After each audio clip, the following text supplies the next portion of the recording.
Britain is sending anti-tank artillery. America is sending guns and ammunition.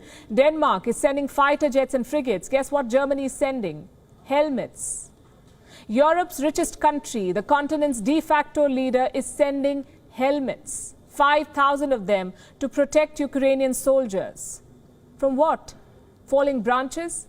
Russia is not preparing to fling stones at Ukraine. They have brought rocket launchers and fighter jets. It's like holding an umbrella near a volcano. Ukraine does not need helmets. They need cutting-edge weaponry. Most of Germany's allies are sending such weapons. So why is Berlin hesitant? That's what the mayor of Kiev is asking. He has called the offer of helmets a joke. Listen to this. This is what he said. We are dealing with a highly equipped Russian army that could start further invading Ukraine at any moment. 5,000 helmets are an absolute joke. What will Germany send next? Pillows? For the folks in Berlin, that was a taunt. Sending pillows to Ukraine is not an option. But jokes aside, why is Germany not going all in?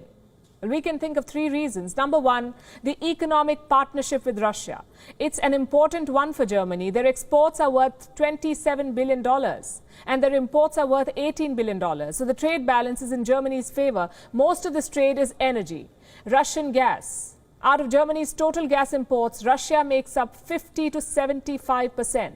In other words, Germany is dependent on Russian energy. And if that supply is shut, Germany could face a gas crunch. In fact, this dependence could grow further in the coming years. We've already told you about the Nord Stream 2 pipeline. It's an $11 billion project. Right now, Russian gas reaches Germany through Ukraine, and Ukraine pockets $2 billion in transit fees. But Nord Stream 2 does not go through Ukraine. It goes through the Baltic Sea. No transit fees means cheaper gas. Reports say this pipeline could heat 26 million homes in Germany, so Berlin does not want to push Russia too hard. Then again, Angela Merkel never had such reservations. She wasn't as hawkish as the Americans, but she led the way in 2014 when Russia annexed Crimea.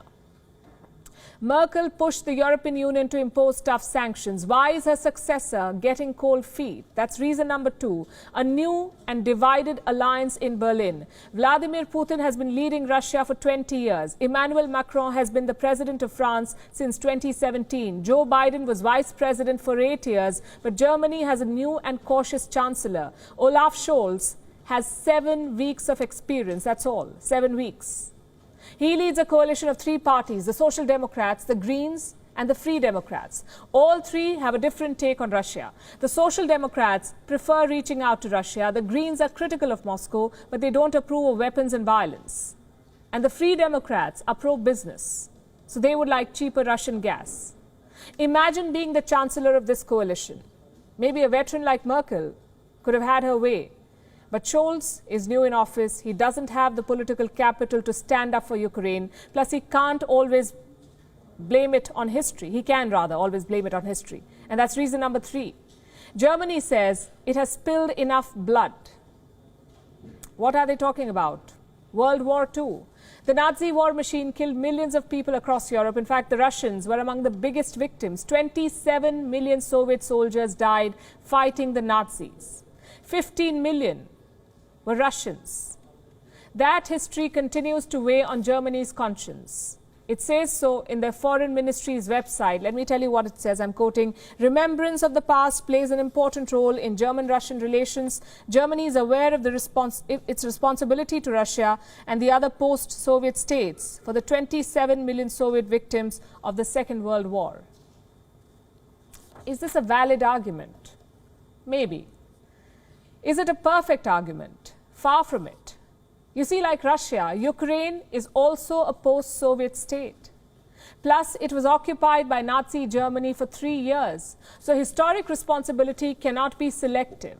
If it applies to Russia, it must apply to Ukraine, something that their ambassador to Germany did point out. Germany is proud that it has confronted its dark past, and indeed a lot has happened. We can see and honor that. But especially, Ukraine is not present on the map of remembrance up to this day. That's why their argument is met with outrage in Ukraine. And the last thing the Germans should do is refer to their past history of World War II in order to not help us in our situation today. As for spilling blood, let me say this. Last year, Germany exported weapons worth 9 billion euros. Their top buyer was Egypt, a country notorious for trampling human rights and war crimes.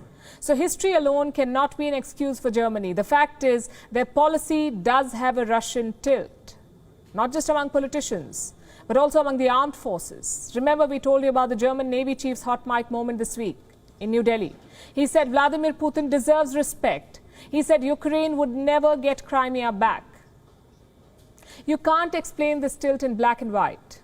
It's a result of many factors. The dependence on Russian gas, the guilt of having massacred Russian soldiers 70 years back, the legacy of East Germany, a state controlled by the Soviet Union. All of these factors play on German minds.